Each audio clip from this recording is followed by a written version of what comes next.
Now, Bruce, just look right into the camera lens right here and tell us your name, your age, and where you were born. My last name is Lee, Bruce Lee. I was born in San Francisco in 1940. I'm 24 right now. And you worked in motion pictures in Hong Kong? Yes, since I was around 6 years old. And when did you leave Hong Kong? 1959, when I was 18. I see. Now look over to me, Bruce, as we talk. I understand you just had a baby boy? Yeah. And you've lost a little sleep over it, have you? 3 nights. And tell the crew what time they shoot the pictures in Hong Kong. Well, it's mostly in the morning because it's kind of noisy in Hong Kong, you know, around 3 million people there. And so every time when they have picture, it's mostly, say, around 12 a.m. to 5 a.m. in the morning. I see. They'd love that there. And you went to college in the United States? Yes. And what did you study? Philosophy. I see. Now, you told me earlier today that karate and jiu-jitsu are not the most powerful of the best forms of Oriental fighting. What is the most powerful of the best form? Well, it's bad to say the best, but in my opinion, I think Kung Fu is pretty good. Would you tell us a little bit about Kung Fu? Well, Kung Fu is originated in China. It is the ancestor of karate and jiu-jitsu. It's more of a complete system, and it's more fluid. By that I mean it's more flowing. There is continuity in movement instead of one movement, two movement, and then stop. Would you look right into the camera lens and explain the principle of the glass of water as it applies to Kung Fu?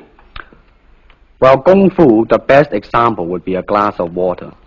Why? Because water is the softest substance in the world, but yet it can penetrate the hardest rock or anything, granite, you name it.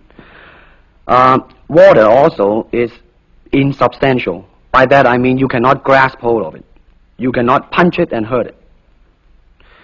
So every Kung Fu man is trying to do that, to be soft like water and flexible and adapt itself to the opponent.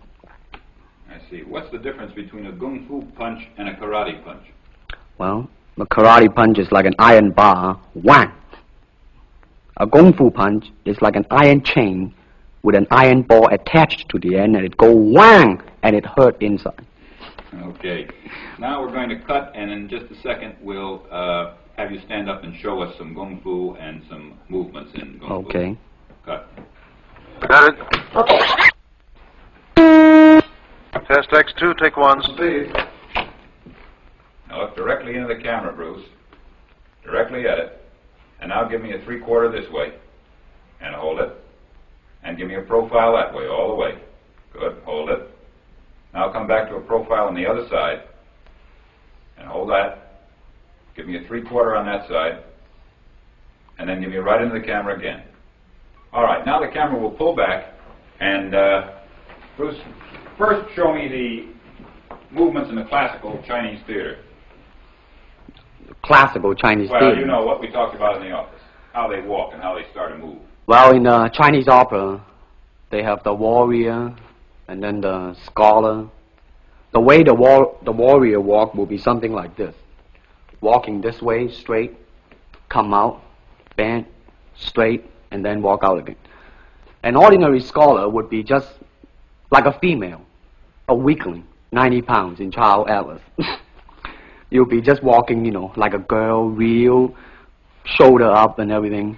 So by the way they walk, you can immediately tell who they Right, what character they represent. Now, show us some Kung Fu movements. Well, it is hard to show it alone, but I will try to do my best. All right, maybe one of the fellows will walk in. You want to walk Yeah, in? it would be... Go ahead. Go ahead. Go ahead. Come on, lady. Okay. Yeah. Although accidents do happen, but, you know... There are various kind of strike. It depends on where you hit and what weapon you will be using. To the eyes, you would use fingers. Don't worry. To the eyes. Or straight at the face. From the waist, everything on. Hold it just a minute. Let's move this gentleman around this way so you're doing it more into the camera. Okay, swell. And then there is band arm strike using the waist again into a back fist. And let's have the assistant director back up just a ways. And then, of course, Kung Fu is very sneaky. You know, the Chinese, they always hit low. From high, go back to the groin. Don't worry. Now turn around the other way with you, Bruce. Oh, okay. Yeah. And, Would you want him to? Yes. Oh, cross These are camera just forward. natural reactions. That's Right, it. right. That All is right. natural. Right into the camera. Cheat into the camera a little bit and show this again. All right. Go ahead. There is the finger jab. There is the punch. There is the back fist and then low. Of course, then they use leg straight at the groin or come up. Or, if I can back up a little bit, they start back from here and then come back. All right. It's kind of worry. He has nothing to worry about. Now, No. once again, show us how a good Kung Fu man would very coolly handle it and walk away, rather than get involved in a series of actions. Cut it. Sound. Okay.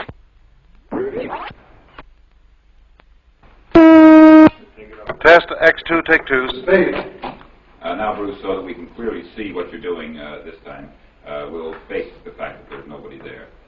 Show me now the difference between Jiu-Jitsu, which is long and involved, and Kung Fu, which is very quick if you have an opponent.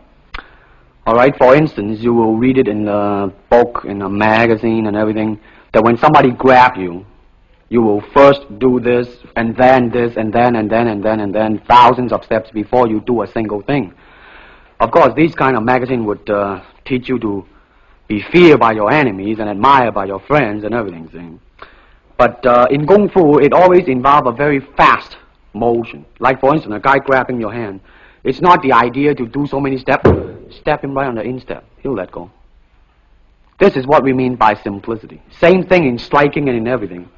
It has to be based on a very minimum motion so that everything would be directly expressed. One motion, and he's gone. Doing it gracefully, not to go, yelling and jumping all over him, but to do good. Excuse me. That's it. Okay. Now, show me once again just a few movements there. Well, Kung Fu can be practiced alone or with a partner. Practicing alone, they involve forms. Some imitate a crane, a monkey, a praying mantis. This is a crane form. Start off.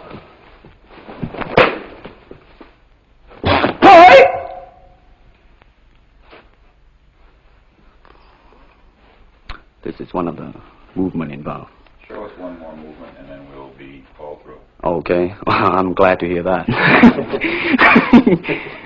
They have the tiger that start like a tiger, using claw to claw the face, or the beak of the crane to the eyes move.